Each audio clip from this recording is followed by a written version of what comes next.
If you have a legal issue and you would like to know how Canadian law would resolve that issue, you need to get to the source of law and understand what the law says about that problem. It would be convenient and quite easy if there is one book of law that you can pick up and read, look at the table of contents or index and figure out what chapter deals with your problem, read that chapter and understand how the law applies to your case. But in reality, we all know that law is more complex than that. First thing that we should all know is that there is not one source of law in Canada. There are multiple sources of law. And in today's lecture, we will explain what those sources of law are. We begin with our usual disclaimer that this lecture is not legal advice. If you have any specific questions, you should contact a lawyer or paralegal or the Law Society of Ontario or your province for a referral. There are 3 sources of law in Canada. Number 1, legislation. Number 2, equity. And number 3, common law. I have listed these sources in their hierarchical order. So legislation is on top, followed by equity, which is followed by common law. What is legislation? Legislations are documents in the form of statutes and regulations which are created by us, the public, through our legislature. What is important here to understand is that statute is the supreme authority when dealing with a legal issue. So if you are faced with a legal issue where a relevant legislation exists, then that issue will be decided by the application of that legislation, which is why it's the supreme authority. And so what courts are doing in that situation is that courts are interpreting that legislation and then applying that legislation to the specific circumstances that are before the court. So when you have an applicable legislation for your matter, you are reviewing the court cases to understand how courts have interpreted that legislation and applied to different circumstances. Let's take an example. There is a dispute between 2 neighbors regarding the repair and maintenance of their fence. At this point, you don't know whether there is a legislation that deals with that specific issue or not. Like any lawyer, you will go and search for any legislation that may exist. So for example, one source is to go to CanLII, which provides all of the statutes that are enforced in Canada. So you go to CanLII and you notice that primary law, which is the statutes, they are all here. You are in the province of Ontario. You click on that.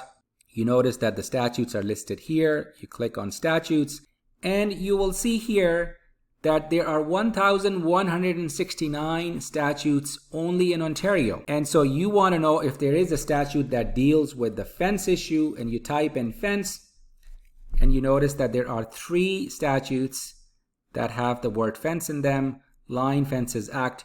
You click on that.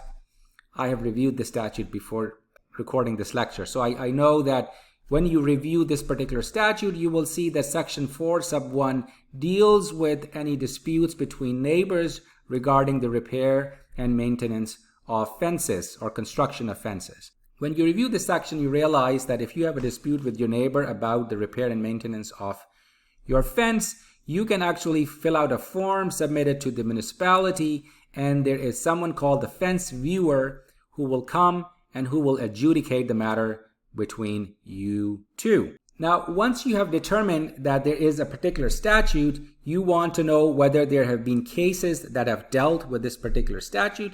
So you go and look for cases that may have dealt with this particular issue. You go to the home page of CanLII, you type in Line Fences Act, and then you click search.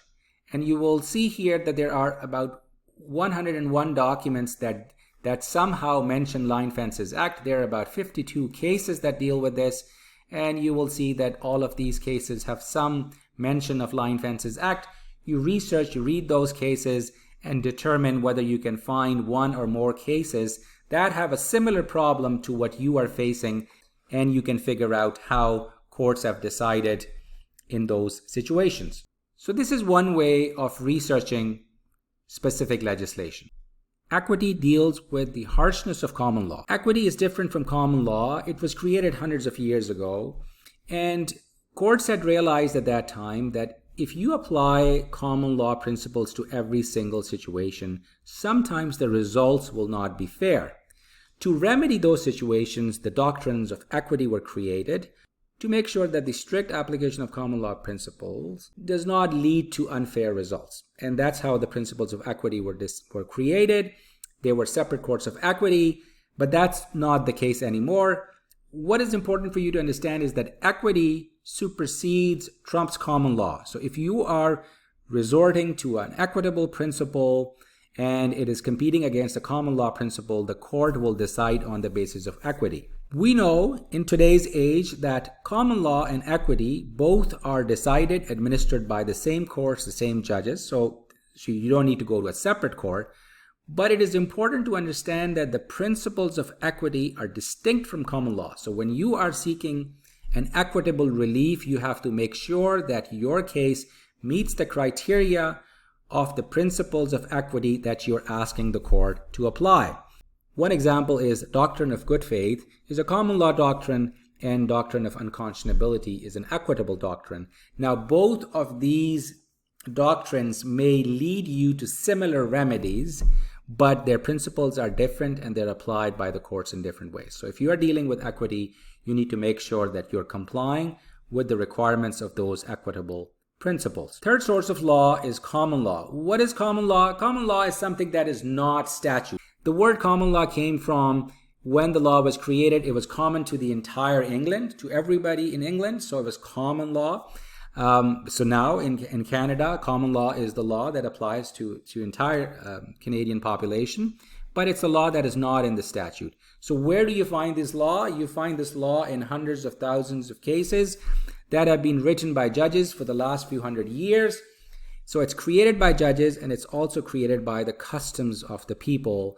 When people follow certain things over a long period of time, that may become the law of that land. So it's created by judges in the court's decision. Now, how do you go about finding common law? Obviously, you can go in and look at the cases that the courts have decided, but there are hundreds of thousands of cases and you can't go and search through all those cases easily. So generally what practitioners, what lawyers would do is they will try to go into the law library and find a book, a basic book, textbook on a certain area of law, and see if they can figure out common law principles from that particular book. For example, if you're dealing with a breach of contract case and you want to understand some of the contractual common law principles, you will go and look for a book on law of contract, and you may find, for example, a chapter on negligent misrepresentation, which is a common law principle. It's not codified in a statute. And you will find out that in Canada, there is a Supreme Court of Canada case called Queen and Cognos. And in that case, the court outlined the fundamental principles of negligent misrepresentation. So you read that case, you figure out what those principles are, and then you look for other cases where the courts have made decisions based upon the facts that are similar to your case, and then you figure out how the law of negligent misrepresentation would apply to your case. So what is the takeaway from this lecture? The most important thing that you have to understand is that there are three sources of law in Canada: legislation, equity, and common law.